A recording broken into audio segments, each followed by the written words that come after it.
Man, I feel like it has been forever since I've posted on this channel. I guess it kind of has. Little note to you guys. It's been a crazy month of August for me. I just returned home after 27 days not home, and a lot of shit's went crazy. I met a YouTube fan that gave me COVID, all kinds of goofy shit. Hole in my house that I had to have fixed, and all this due to storms. It has just been insane. Almost heat stroke hiking on the fucking mountains in 95-degree temperature. Like, August was one of the worst months for me ever. Tomorrow's my 43rd birthday, though. It feels good to be back home. It feels good to be back in front of you guys. Today, we're going to be talking about Kohberger a little bit.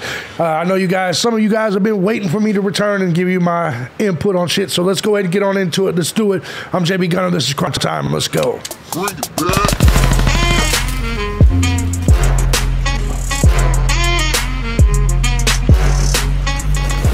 And I forgot to tell y'all, I think I got swimmers here too. I can't hear out of my ears. I can't even hear when my phone dings, nothing like that. I've been working on all this shit, plus I caught the coof again, all kinds of fucking madness going on right now. But I am here. We are going to talk about Bryan Kohberger today. So I know a lot of you guys were like, somebody ran you off of YouTube. Bitch! I've been here for 16, almost 17 years in December. You think some big-ass Brit can run me off of YouTube? Get the fuck out of here. But I am back, and I ain't going to elaborate too much on all that. That's what they like. But we're just going to get back to what we do here. And that's talking about Bryan Kohberger and true crime stories. Now, a lot has happened. Well, not really. A lot has happened behind the scenes when it comes to Kohberger. Now, I get it. All the true crime YouTubers, they got to make video after video after video after video after video, rehashing the same shit over and over and over again, trying to give you, me, their legal expertise, even though none of these motherfuckers have ever been locked up or in the system or none of it. But I laugh when I see this shit, but I also understand. If you're going to grip, you got to keep grifting. You got to keep doing it and doing it and doing it and doing it. I'm not here to grift with y'all. In fact, I don't give a fuck whether y'all support the channel, don't support the channel, whatever the fuck it is you do. You guys know that this true crime channel is kind of a throwaway channel for me. I'm just here to give you my opinion. So that's exactly what the fuck I'm about to do when it comes to Bryan Kohberger. Now, obviously, he went to court. A lot of different motions were filed, but some have stuck out to me. This is the second time that Bryan Kohberger has filed for dismissal of the grand jury indictment.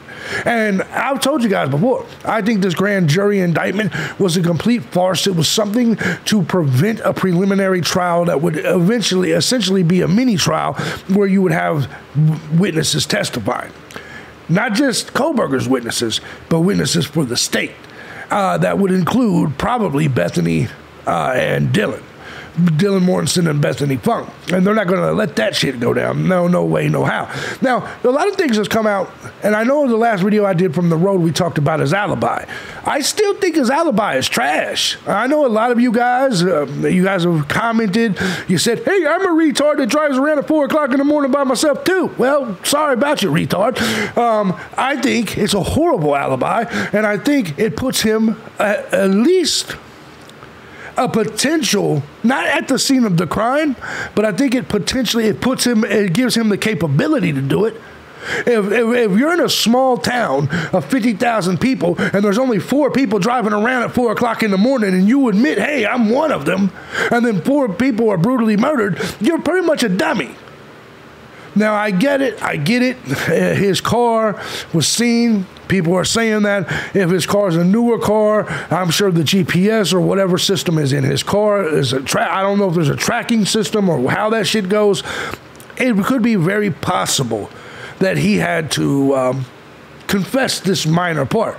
But I will say this, as someone that's had Kohberger's back this entire fucking time, as someone that has went on record over and over and over saying, I don't think they have enough to convict him. Notice I never said, I don't think he killed him.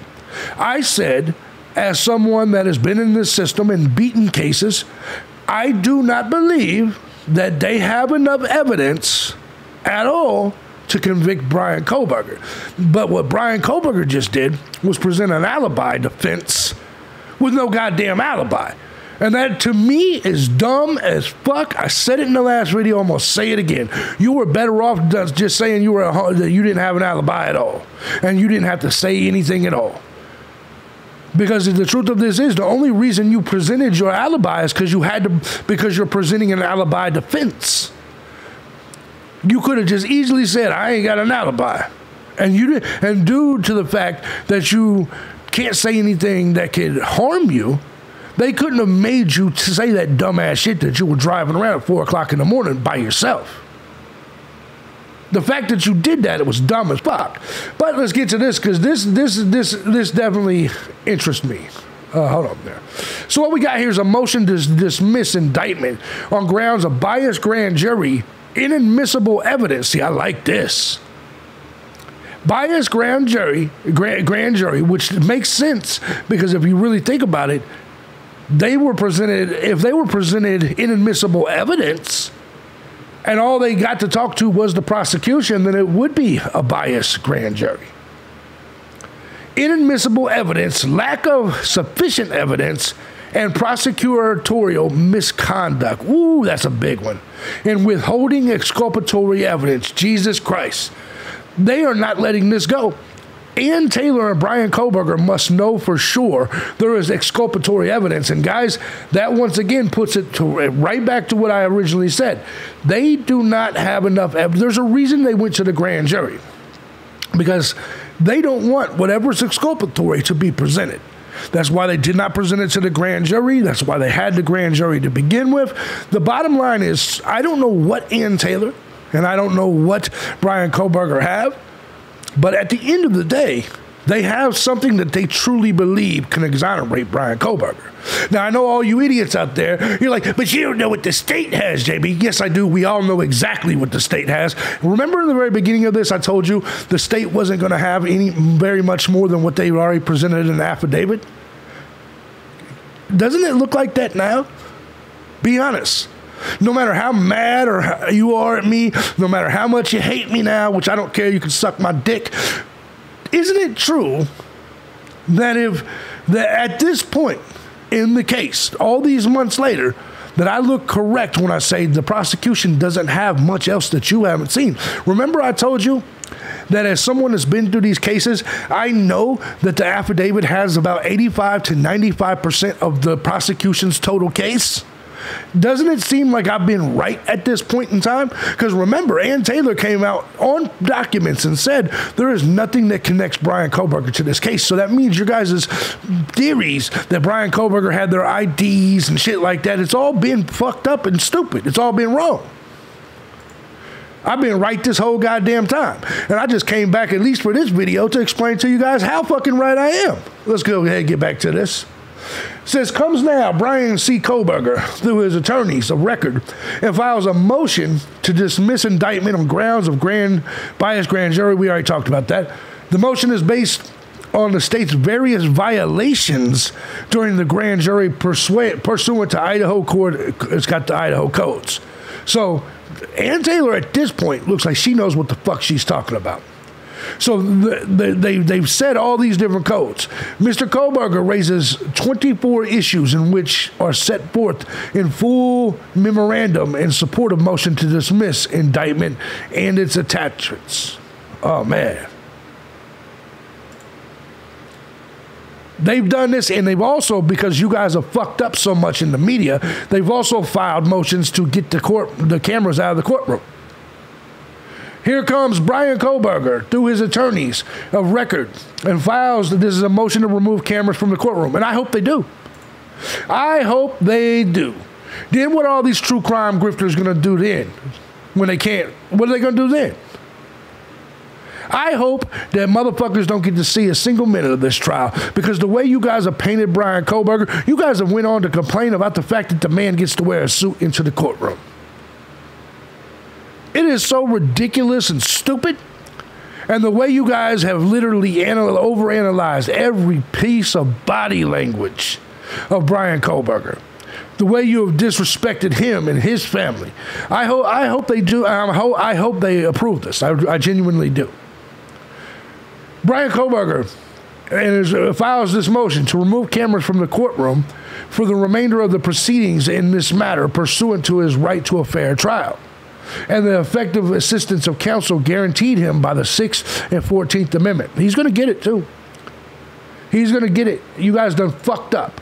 You guys in your stupid goddamn YouTube videos, you got in the media and the Jennifer Duper and all her dumbass shit, all you guys in your stupid fuckery have now cost you the opportunity, and I guarantee you they're gonna approve it. Cost you the opportunity to see this trial. And it's a goddamn shame because this is the biggest trial of the year. Well, it won't be this year, but you get the point. You guys and all your fucking theorizing, you guys and all your conspiracy theories, you guys and all your overly dramatic bullshit just for clicks and views and sticker trains and shit like that. And buy me a coffees and from your babies and shit like that. All of you dumb motherfuckers have cost yourselves. It's cost yourselves. It is what it is. Camera-wielding courtroom overseers have failed to obey the court's June 27th directive to cease focusing exclusively on Mr. Kohberger, necessitating the expulsion of cameras from the future proceedings. You see all the shots of Kohberger. She's giving you the screenshots. Nearly 2 months ago, on June 27th, the court warned press observers not to focus strictly on Mr. Kohberger and to show a wide shot of the courtroom if they wish to continue filming proceedings. Fox News. Bryan Kohberger, that's the link. Press observers have thus failed to comply, and that's just one people. That's what's that, Court TV? Them dumb motherfuckers? To comply with the court's direction as the continued publication of images such as those below continues to present day. That's exactly right. These photos are blatant violations of the court's directive to cease focusing exclusively on Kohberger in their own right are also later appended to articles with blatantly sensationalistic and prejudicial headlines and content. The rightmost of these three photos above used in August blah, blah, blah. Well, I got to go through all that. Further, the camera's continued exclusive focus on Mr. Kohberger provides fodder for observers and purported analysts like Duper on social media, like all you fucking clowns, who are bound by notions of, not bound by notions of journalistic integrity, and who have potentially an even greater reach than traditional media outlets. The proliferation of these images and videos is blatantly observable on social media platforms such as TikTok and X, formerly known as Twitter. And they're showing you some of these images right here. Some of these images right here because look at this shit, because you cocksuckers can get your shit straight. Look at this post. What's he so goddamn happy about? See these cocksuckers? He's not getting, he's getting tried for murder. He's not getting an award. He's getting tried for murder. Do you see what I'm saying? These people are clowns. And they have literally cost y'all the cameras. I'm telling you, it's going to happen. As has previously been argued, the circumstances present in Mr. Kohberger's case are singular and pose an extraordinary risk of prejudice beyond even that posed and whatever.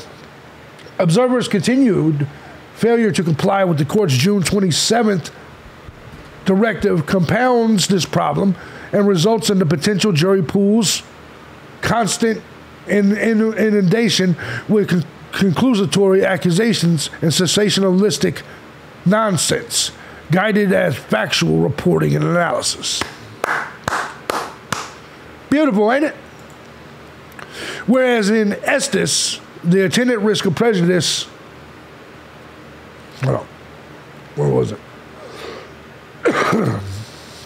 Where in Estes, attendant risk of prejudice was limited to potential jurors watching on television or reading print media. Now, this risk follows the potential jury pool wherever they go, viewable on their smartphones and constantly updated by thousands of unchecked sources, including motherfuckers in the UK thinking that they know about American criminal cases. Just saying. Just saying. How the fuck would a motherfucker in Liverpool know a goddamn thing about what the fuck is going on in the American court system? But we read articles and watch TV. Yeah. Anyway, let's go ahead. Each juror carries with him into the jury box these solemn facts, and thus increases the chance of prejudice that is present in every criminal case. It is not only possible, but highly probable that it will have a direct bearing on his vote as to guilt or innocence. That's exactly right. The images and videos provided above were taken during pre-trial court proceedings, but pose no less danger. To the contrary, they gradually poison the potential jury pool to a trial, even occurring, winnowing the number of jurors able to render a just, unbiased verdict. To the extent the television shapes sentiment, it can strip the accused of a fair trial. That's exactly right. It's exactly right. So they're going to eventually take this fucking court out of this cameras out of here. Number 3, observers' continued minute scrutiny of counsel table is a violation of the court's May 16th order governing courthouse and courtroom conduct and is distracting to the counsel. They're going to show more pieces of evidence here. Hold on, let's go on to it. They're going to show more pieces of evidence. Look at this. Look at the news. Law and Crime Network. KTTV. Look at this. This exact conduct was found by the Estes Court to be a circumstances depriving sorry, I'm sick. The petitioner of a fair trial. Whereas in Estes, this conduct was characterized as a singular and extreme occurrence. In the present case, it has become disruptively routine and must be abated if Mr. Kohberger is to receive effective representation. The press have failed to obey the court's directive not to exclusively photograph and record Kohberger to the exclusion of all else, jeopardizing his ability to undergo fair judicial process. I assume that's what it says. Proceedings. Free of undue prejudice and juror bias. As such, cameras must be expelled from the courtroom for the duration of Bryan Kohberger's trial, including pre-trial hearings, and I agree with this completely, as well as the trial itself. I agree with that completely. 100%. And trust me, nobody wants to see this trial more than me. But you motherfuckers have poisoned the well so much. If Bryan Kohberger is to get a fair trial, this is necessary. This is necessary because all you fucking sleuths and shit like that, right? Shout out to Sleuthy Goosey. She's still good shit. But anyway, the defense has responded, by the way. Well, kind of. The motion to extend time to respond to defendant's motion to dismiss indictment. I'm curious why the state would ask for more time to respond to the motion to dismiss. Comes now the state of Idaho because this was originally meant for September 2nd, I believe. September 1st, now it's September 22nd.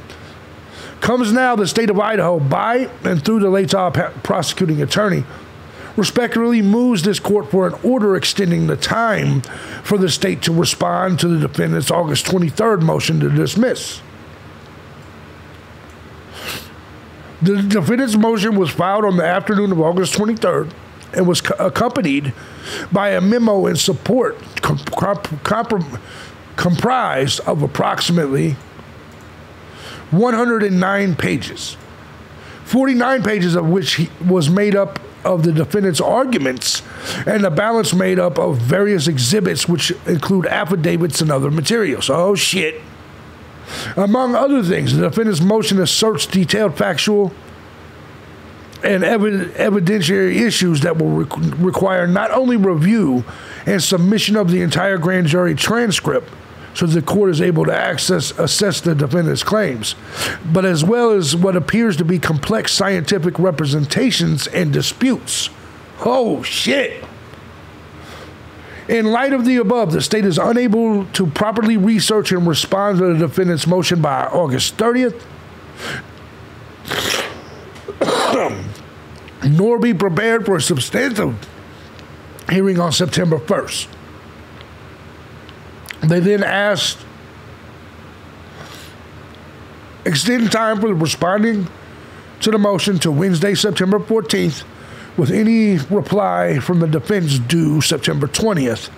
The state further praised the court vacate the currently scheduled the hearing currently scheduled for September 1st and reset the same for the September 22nd.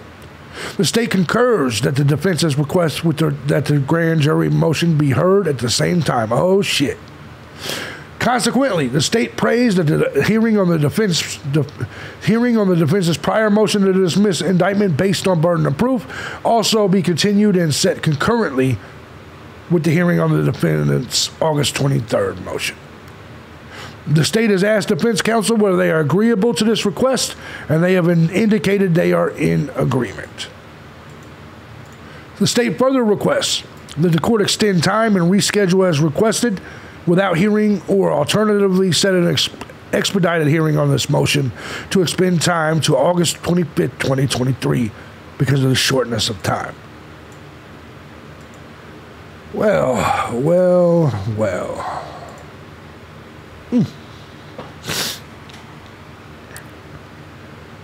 I think the prosecution is losing right now. I'm just going to say this right now, because once again, we got to go back to the main point of all this, which is that my belief is they do not have sufficient evidence to convict Bryan Kohberger. There's a reason they're holding back this exculpatory evidence, and that's just the reality of this case. Let me know in the comment section, do you feel the exact same way if I have the comments open today? If you guys want to support the channel, you can always hit the links down below. Join the Gun Squad today. Appreciate every last one of you. I'm back, bitches. Good to be back. I love y'all. I'm thejbgunner. This is Crime Time. See y'all next time. Peace out.